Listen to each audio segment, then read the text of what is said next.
हेमंत सरकार के कार्यकाल का ये 5वां साल शुरू हो चुका है और इस 5वें साल में कई सारी ऐसे वादे हैं जो अभी तक पूरे नहीं हुए हैं।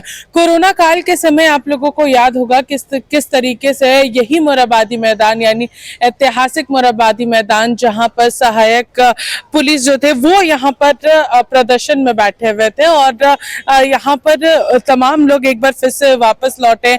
एक आश्वासन उस दौरान सभी लोगों को दिया गया था। अब हम आपसे जानना चाहेंगे, उस समय एक आश्वासन मिला था, एक लंबा समय बीत गया और बंधु तिर्की ने खुद आकर के आप लोगों का आंदोलन जो है वो तोड़वाया था।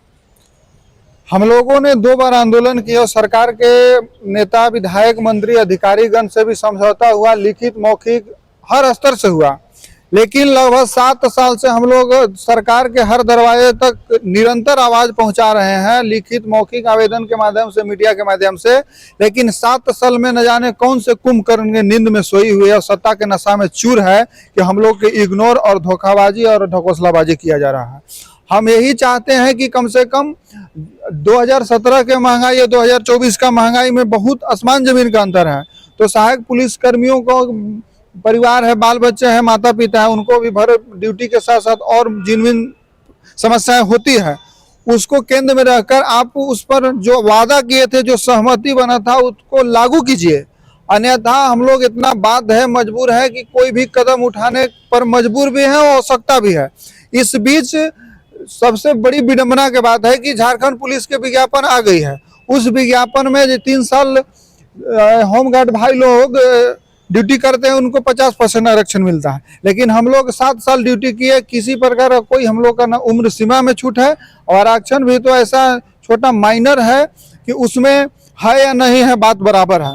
तो बार बार रिक्वेस्ट है मीडिया के माध्यम से और आवेदन के माध्यम से भी हम लोग मिले हैं कि हम लोग के जिन समस्याओं को जो भी तंत्र मंत्र यंत्र है आप वरीय अधिकारी से इसका एनालिसिस करवा लें। उसके बाद यदि हम उचित हैं, जायज है तो हमारे पास काम हो, नहीं तो हमको मार जो भी है रखना है रखिए, ना तो निकाल दीजिए। नहीं, पेंडुलम की तरह 7 वर्षों से जिस तरह से हम लोग के शोषण किया जा रहा है, आधुनिक बंधुआ मजदूर बना के रखा जा रहा है, बहुत आक्रोश में है और निराश भी है। इसलिए 15 जनवरी से जो झारखंड पुलिस के विज्ञापन जब फिलअप हो रही है उसमें कम से कम उम्र सीमा में छूट और सहायक पुलिस कर्मियों को आरक्षण में वृद्धि किया जाए। अन्यथा हमारे पास तमाम रास्ता लगभग हम ढूंढ चुके हैं और उस पर चल चुके हैं। अब कोई बचा नहीं है, एकमात्र आंदोलन ही रास्ता है। और बार जो आंदोलन होगा फिर कभी नहीं होगा, या तो वर्दी रहेगा तो ठीक ठाक, या तो वर्दी यहीं रहेगा और हम लोग घर चले जाएंगे। प्रशासन और सरकार के बीच में एक समन्वय हम लोगों को देखने को मिलता है। प्रशासन जो है वो सरकार की मदद करती है और सरकार प्रशासन की मदद करती है। तो ये आर पार की लड़ाई, इतना बड़ा दरार जो है प्रशासन और सरकार के बीच में आखिर क्यों? सरकार और प्रशासन में एक अल्प प्रशासन, एक बंधुआ प्रशासन ला दिया गया है, जो एक भाषा में इनडायरेक्ट रूप से जो प्रशासन है उसके अंदर में हम लोग के ऐसा दबोच के रखा गया है कि सर मेरा अफसर है आपको परमानेंट और जवान है टेम्पोररी। तो अफसर और सरकार में तो कम्युनिकेशन है, लेकिन जो अफसर के अंडर में हम लोग हैं, हमारा दर्द क्या है, अफसर के तो ड्यूटी से मतलब है, मेरा नीति भविष्य कुंडली से थोड़ी मतलब है। और सरकार सोचता है कि हमारा काम हो ही जा रहा है, अफसर कर दे रहा है, लेकिन छोटा कर्मी का थोड़ा दिक्कत है, दिक्कत को समझने के लिए तैयार नहीं है। लेकिन ये दोहरा मापदंड है और सरकार इसको बारीकी को समझने में असफल है।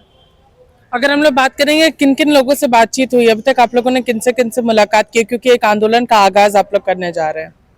देखिए, हम लोग लगभग सरकार के सभी मंत्रीगण से मिल चुके हैं और उनके जो भी विधायक प्रतिनिधि सरकार पक्ष में है, सत्ता में है, लगभग सभी और सभी अधिकारी जो वरीय अधिकारी हैं, अपर सचिव से लेकर प्रधान सचिव वगैरह, गृह विभाग के आला अधिकारी, मतलब मंत्रालय में जा करके सभी कर्मी अधिकारियों से मिले हैं। और सिर्फ लेकिन अभी तक मिला है आश्वासन, जहां भी जाइए तो सर बाबू हो रहा है, आपका हो जाएगा, बस यही। सरकार के पास जाते हैं तो सरकार के मंत्री कहते हैं कि भगवान पर भरोसा रखिए। सरकार आप हैं, भरोसा भगवान पर करा रहे हैं, ऊपर वाला के ऊपर भरोसा रखवाते हैं।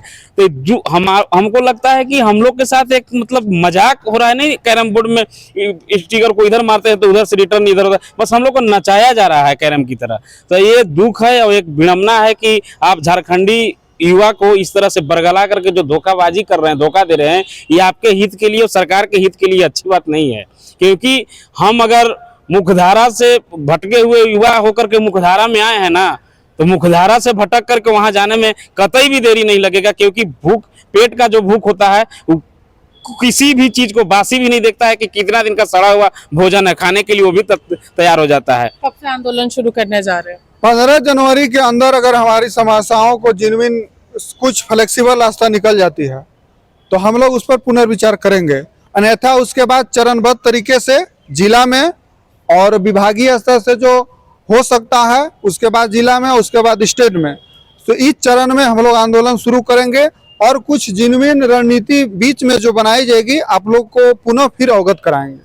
देखिए, तो एक बार फिर से आंदोलन का जो दौर है वो शुरू होने जा रहा है और चूंकि अब मात्र 1 साल का कार्यकाल बचा हुआ, इस 1 साल के कार्यकाल में लोकसभा चुनाव भी होने और झारखंड में विधानसभा चुनाव भी होने हैं, तो इस बीच में आचार संहिता भी जो है वो लागू होगी। तो आखिर सरकार इसको लेकर के कब तक फैसला लेती है, ये भी काफी महत्वपूर्ण हो जाएगा। और इनका साफ कहना है अगर 15 जनवरी से पहले इनकी मांगों पर विचार सरकार नहीं करती है तो फिर एक बड़ा आंदोलन जो है वो झारखंड में देखने को मिलेगा।